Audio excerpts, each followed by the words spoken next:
Do you want to add music to Facebook story? You can put music on a Facebook story with just a few simple steps. Before we begin, please like this video and subscribe to our channel for more tutorials and tips. I've also included some helpful tools and apps in the description, so be sure to check them out. To add music to a Facebook story. First, open the Facebook app on your mobile device. Once you're on Facebook, tap on the plus Create Story option at the top of your newsfeed. Now, a new screen will appear with different story options.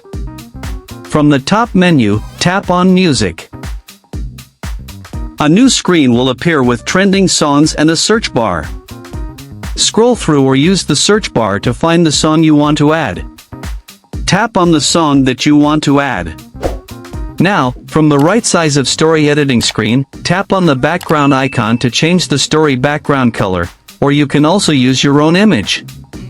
From the new screen, select a color from the top or choose a picture from your device's gallery. Now, tap on the music option from the right side to customize music. Select the specific part of the song you want in your story.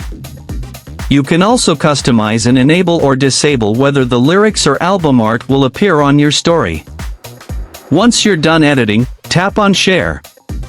Now, your Facebook story will be posted with music.